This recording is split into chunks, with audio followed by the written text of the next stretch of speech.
Greetings and salutations, loyal viewers of this channel. My name is Sean, and today I want to talk about what is going on in New York City, because while the headlines will tell you that $1 million retail theft ring was recently busted up by the NYPD, and District Attorney Alvin Bragg is taking this oh so seriously, prosecuting the leaders of this particular crime ring, in actuality, nothing could be further from the truth. What this is an example of is the very same policies coming from District Attorney Alvin Bragg and from New York State overall that enable retail theft to go unchecked in the city of New York. Because while you're hearing about the heads, the leaders of this ring getting busted, not a single person, a single individual who actually engaged in the theft, who actually was stealing the stuff, has been arrested or is in jail in relation to this. They've all been released out onto the streets. All they have to do is just find another fencing operation for their stuff. And that's what I want to talk about today. But before we do, I want to thank everybody who signed up over at actualjusticewarrior.com/join. Give me the money.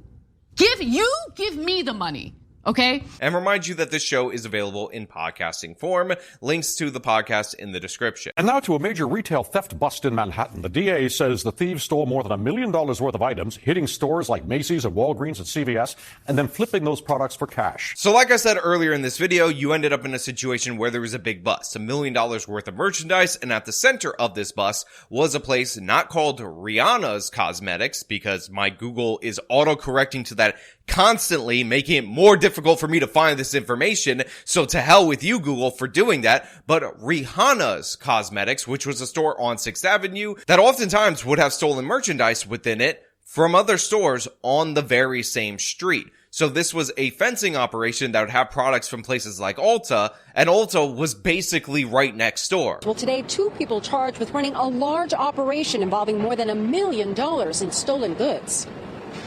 Take a look at this haul. Manhattan prosecutors say there were so many stolen items seized in a Midtown store that it took 450 boxes to cart them away. Now, as you can see, there's a bunch of different various boxes right there that are all full of stolen goods, but honestly, this doesn't really give you the idea of the scale of this particular problem, because this illegitimate store that lived off of fencing other people's stolen goods and selling them at a profit actually had its own storage locker a block away where many of these goods were found. So this just was an inventory that was on the premises of the brick and mortar store. They had to have a storage facility because they were stealing so much or involved in so much theft that they actually couldn't have it all in one location at the same time. DA Alvin Bragg saying that Rihanna's Cosmetics, a store on 6th Avenue near Herald Square, was the epicenter of a large fencing ring, stealing items from major retailers and selling them at a profit. We found hundreds of boxes of stolen items of the types of products you would not find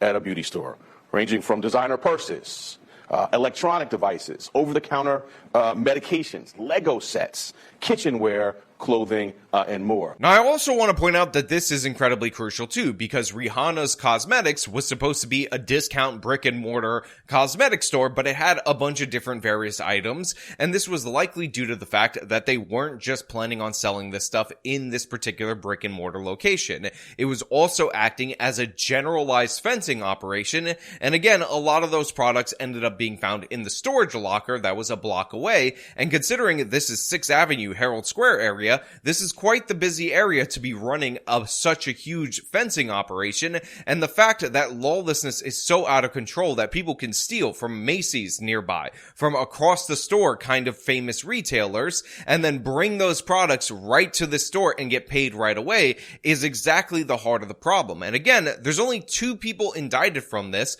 when you had $1 million worth of merch recovered. This place was in business for a long time, selling a bunch of illegitimate merch, and that is supposed to make you feel better. That's supposed to make you feel okay. On top of that, I just want to point out that this store, even though it's closed under that name, has a new sign and has a new storefront, a new design, but in reality, it's the same owners. It's the same store. So the store isn't even shut down as of right now, despite the fact that they just raided them and discovered that they are involved, or they're alleging that they're involved in this elaborate fencing operation. And I find this kind of even more funny because operating a legitimate brick and mortar store is damn near impossible due to all the regulations and citations and whatnot. But apparently, just like everything in the city of New York, once you commit a crime, that gives you some god tier rights. That gives you the ability to rebrand, and nobody's going to ask any questions about that. And honestly, DA Alvin Bragg is only going to indict 2 individuals related to this, leaving the entire infrastructure of the people stealing and bringing stuff to the fencing operation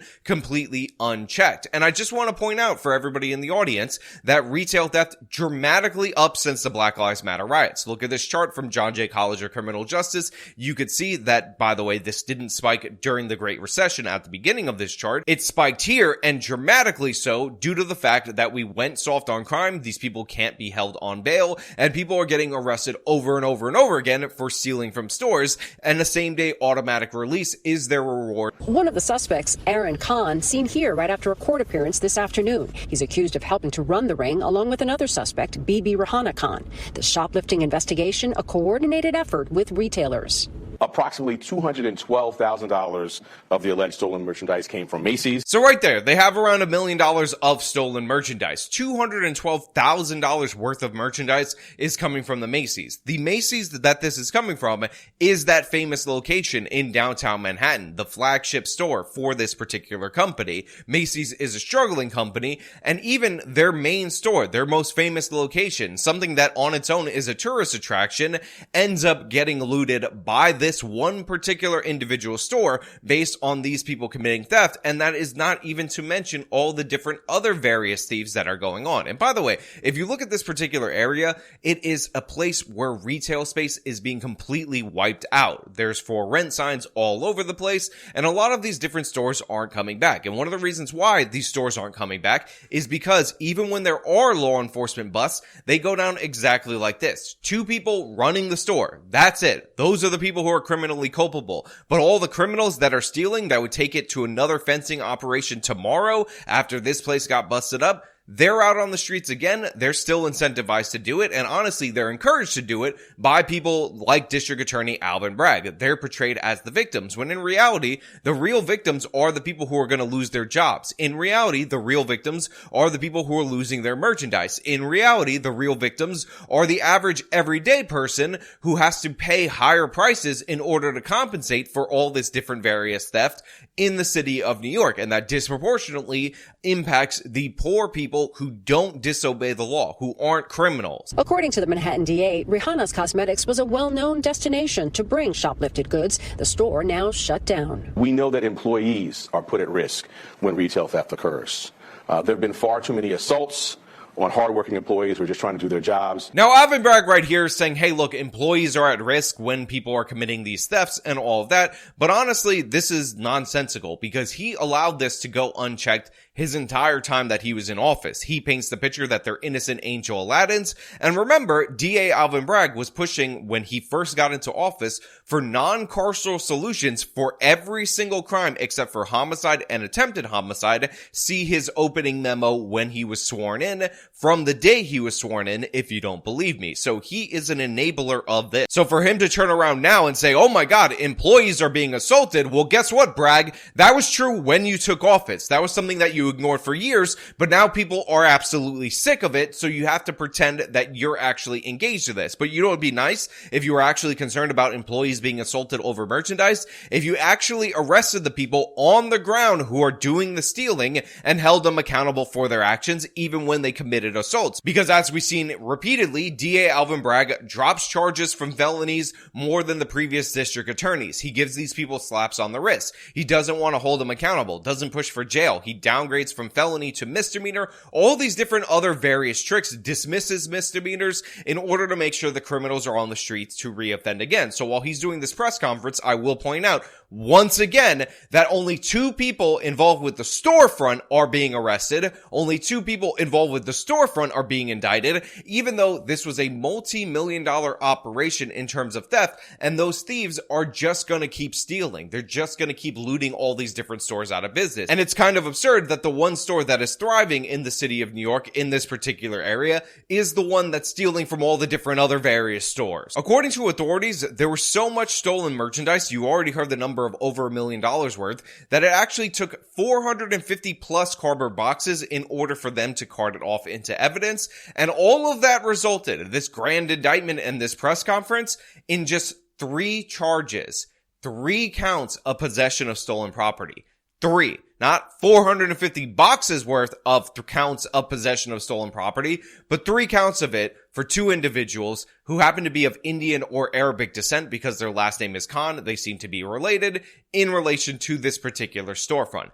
Those are the only people that are going to be held accountable. And guess what? It's not even that serious. Steal over $1 million and you get 3 counts of possession of stolen property. And I just want to point out that they're enabling a criminal organization. I just want to point out that they've been in business and doing this for a long time. So they've had well over $1 million worth of stuff move through their property, but only 3 counts for 2 individuals. And we're supposed to celebrate this. And people wonder why that line for retail theft keeps going up. I just found out that, by the way, reports of retail theft, things that are reported to the police, not just overall incidents, have hit a record high in the city of New York. And we're also losing population in the city of New York, down from 8.7 million to 8.3 million. So the per capita rates are actually rising faster when you lose that much in terms of population, and the raw number of incident reports are going up. So it's an absolute disaster. It's enabled by DA Alvin Bragg, and do not let him try to celebrate this particular bust when in reality the devil's in the details, and the details show us